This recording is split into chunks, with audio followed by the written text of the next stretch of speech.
Hey guys, it is Nikki from The Weird Life of Us here, and welcome to day one of the $1,000 challenge.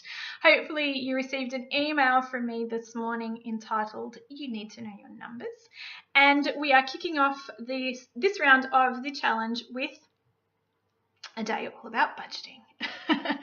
And I know budgeting isn't everybody's favourite topic, but if we can get a strong foundation behind us, it is going to set us up for not only the rest of the challenge, but also our debt-free journey moving forward. And once we are out of debt, it is going to create an awesome platform for us to start building wealth. So yes, budgeting, it can feel like it sucks, but it is actually pretty awesome. So how do you make your budget awesome and not completely sucky? Well, I used to think budgets were sucky when I looked at my budget and it was just a list of bills that I had to pay. And it was usually so long that by the time that I had paid all of those bills, there wasn't a lot of fun left to be had at the end of the month. So a budget was just basically about all the stuff that I couldn't do and not all about the stuff that I could do. So that was one of the reasons why we really struggled with budgeting early on in the piece, and we had to find a way to make budgeting work for us. And the way that we did that was to stop looking at the budget as basically just a list of all the stuff that we couldn't do, and we started looking at it as a plan for our money to achieve our goals. So today I'm going to share with you guys the 4 most important things to include in your budget every single month. And it's interesting because when you start looking at this stuff online, like everybody's got some advice on what you should put in your budget. And, should you be saving?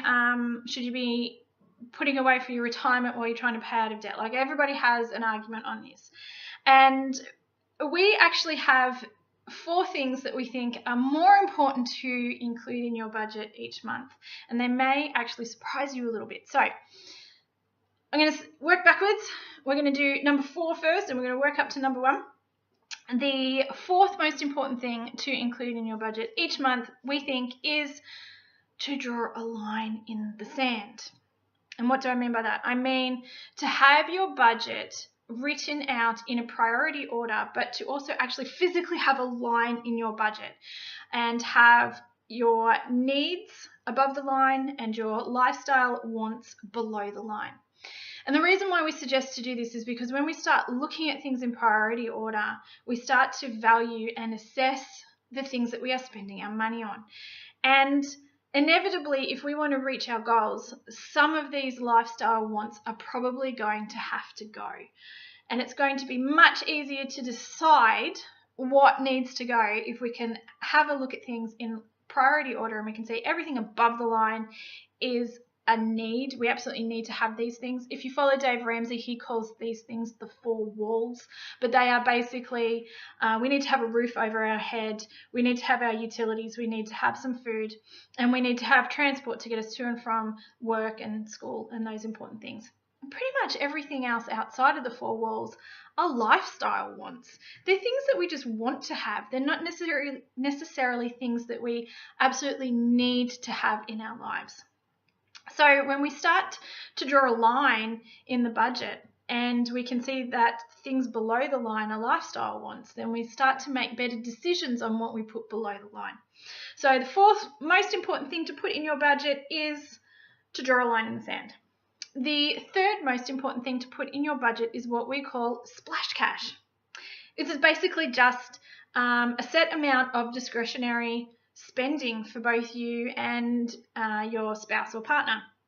And the reason why we think this is so important is because splash cash is a small amount of money that each of you get that you can just go and blow on whatever it is that you want. It doesn't matter. Splash cash works not only by giving you a little bit of freedom, so that you still get to be a little bit spontaneous with your money, you still get a say in what you want to do, but splash cash or discretionary spending money actually stops you from having what we call a spending blowout, which is where you've been on this really restrictive budget for a couple of weeks, and then you just kind of go a little bit nutty at Target and buy a trolley load full of crap that you probably don't need, just because you kind of have a little mini breakdown. And I mean, we've all done it.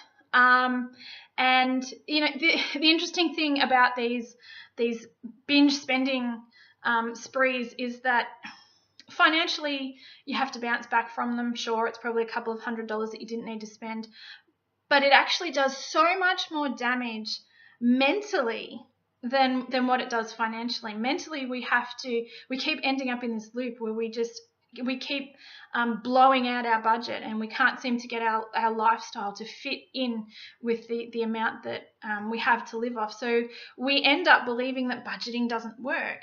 And it's not that budgeting doesn't work, it's just that we haven't found a way to overcome these binge spending sprees that just kind of blow everything out. It's a bit like if you've ever been on a diet and you've done really well for the first, couple of weeks, and then all of a sudden you go a little bit cuckoo crazy for carbs, and you end up locking yourself in the pantry and eating all of the potato chips. Kind of done that too.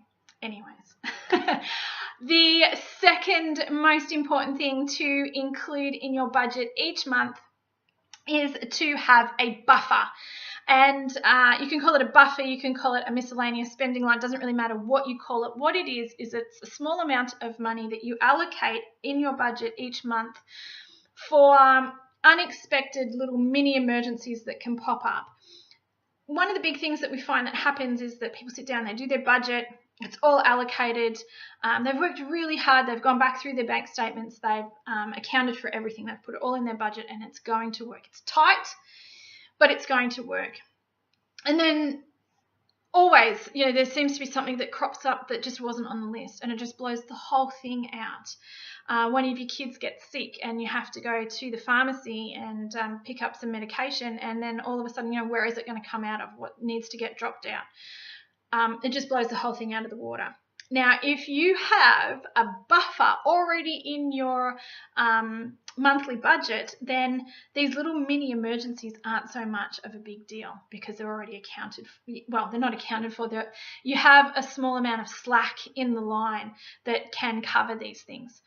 Ultimately, I want to work really hard towards not using your buffer, and then it just sits there and just stays there and just rolls over each month.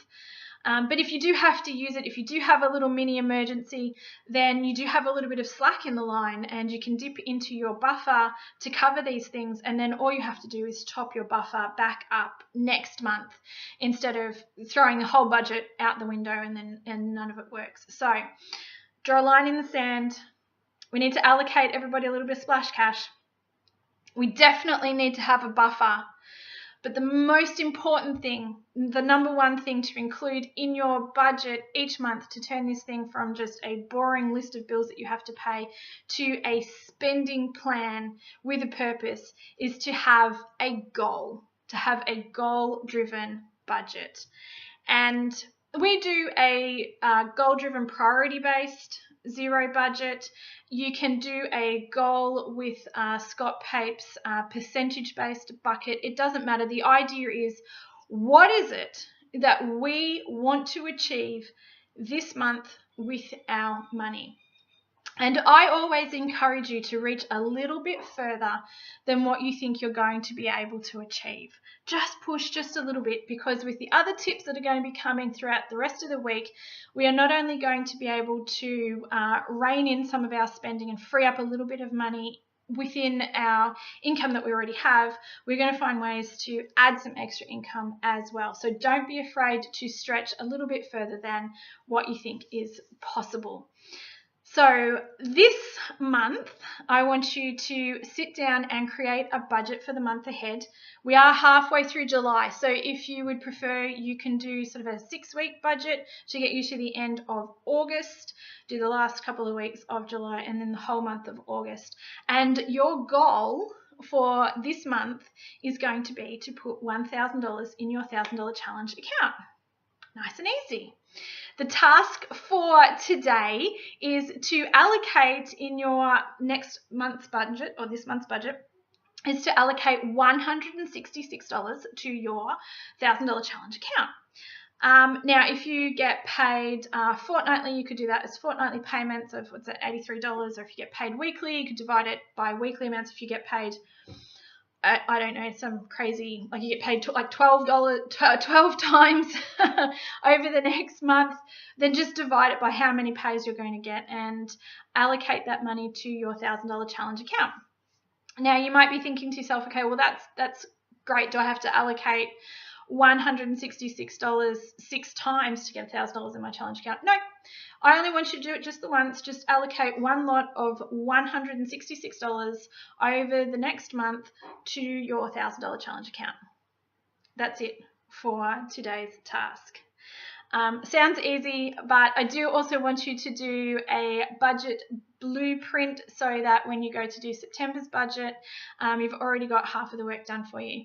And I also want you to sit down with your spouse today. That's right, today. I want you to sit down with your spouse today and have your budget meeting date night. And I want you to talk about the budget that you've created. And I want you to talk about your goals moving forward so that you guys can be on the same page, you're on the same team, you're working towards the same goals. And to start that conversation, and every month to sit down and have a budget meeting date night with your other half and really start working on becoming a force to be reckoned with in the budgeting department. All right, you guys, it was my goal to keep these videos under 10 minutes, and I've kind of failed a little bit today, not off to a good start there. But today is one of the harder challenges to do in that it is a bit time consuming. So take the time today to do your budget, sit down, have a budget meeting date night, allocate $166 over the next month to your challenge account, and don't forget to create a post for social media to go into our giveaway draw for the July round of the $1,000 challenge. You've actually got 3 different things there that you could make a post about. So you could actually end up with 3 entries after today if that's what you wanted to do. You could do a post about budget meeting date night, a post about creating your budget, and a post about scheduling $166 to go to your challenge account. So you've got 3 entries right there. How easy is that? Awesome. All right, you guys, I'm going to let you go. You guys go tomorrow. Tomorrow's challenge is going to be heaps of fun. It is definitely one of my favorite days of the whole challenge. If you've done it before, you guys might remember what's coming. It's always a ton of fun, goes off like a frog in a sock on Instagram, and I know you guys are going to look forward to that one. So I will see you tomorrow at 12 noon Australian Eastern Standard Time. Good luck with your budgets and your budget meeting date night tonight. If you guys are having any trouble, don't forget to reach out to us either in the Facebook group, or you can send me a DM, or you can send me an email, and we will be around for the rest of today to help you guys with anything that you are struggling with when it comes to your budget. Otherwise, I look forward to seeing you guys tomorrow. Good luck with everything, and I will see you then. Bye.